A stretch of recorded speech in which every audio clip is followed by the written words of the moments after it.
السلام علیکم ورحمۃ اللہ وبرکاتہ۔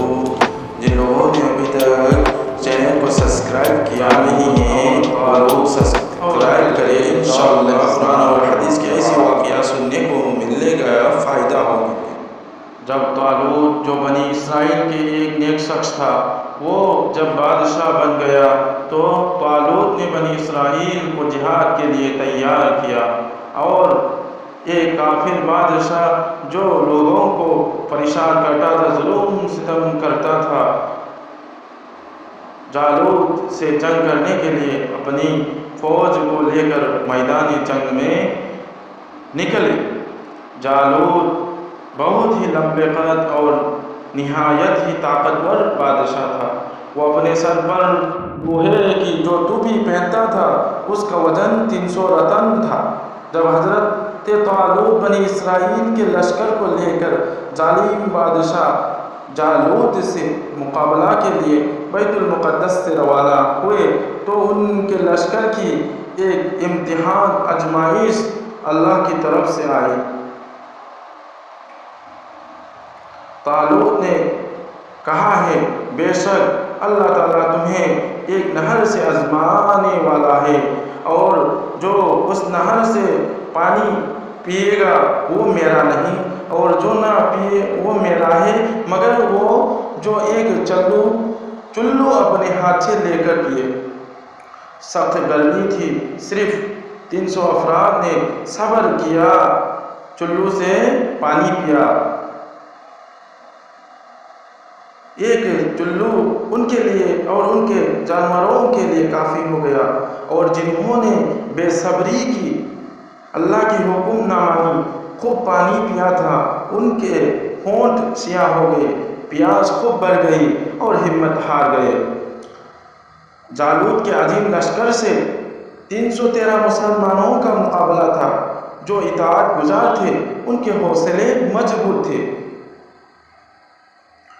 بے صبر جنہوں نے زیادہ پانی پی لیا تھا، ان لوگوں نے کہا، ہم میں آج طاقت نہیں جالوت اور اس کے لشکروں سے لڑنے کے لیے، مقابلہ کرنے کے لیے۔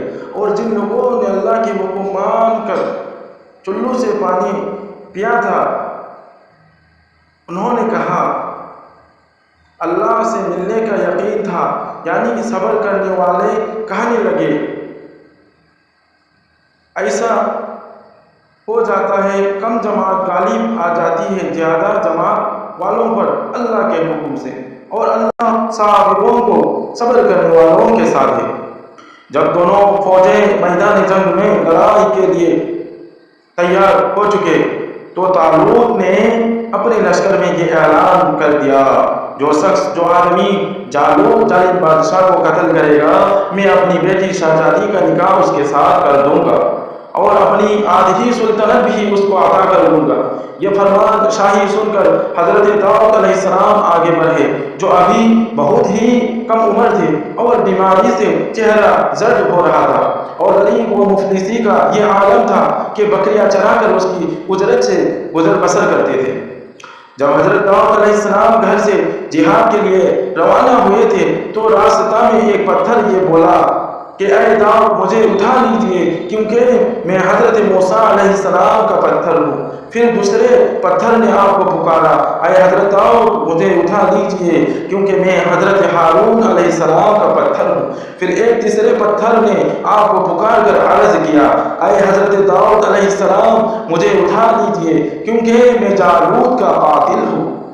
آپ علیہ السلام نے حضرت داؤد علیہ السلام نے ان تینوں پتھروں کو اٹھا کر اپنے جوڑے میں رکھ لیا۔ جب جنگ شروع ہوئی تھی تو حضرت داؤد علیہ السلام اپنی گوفن لے کر صفوں سے آگے بڑھے۔ گوفن کیا چیز ہے وہ جو میری ویڈیو کی تصویر ہے اس میں دیکھے گا، پتہ چلے گا۔ اور جب جالوت پر آپ کی نظر پڑی تو آپ نے داؤد علیہ السلام نے ان تینوں پتھروں کو اپنی گوفن میں رکھ کر اور بسم اللہ پڑھ کر گوفن سے تینوں پتھروں کو جالوت کے اوپر پھینکا، اور یہ تینوں پتھر جا کر جالوت کی ناک اور کھوپڑی پر لگے اور اس کے بھیجے کو پاس کر کے سر کے پیچھے سے نکل کر جالوتیوں کو لگے اور سب کے سب مقتول ہو کر گر پڑے۔ پھر حضرت داؤد علیہ السلام نے جالوت ظالم بادشاہ کی لاش کو گھسیٹتے ہوئے لا کر اپنے بادشاہ حضرت طالوت کے قدموں میں ڈال دیا۔ اس پر حضرت طالوت اور بنی اسرائیل کے لوگ بہت بے حد خوش ہوئے۔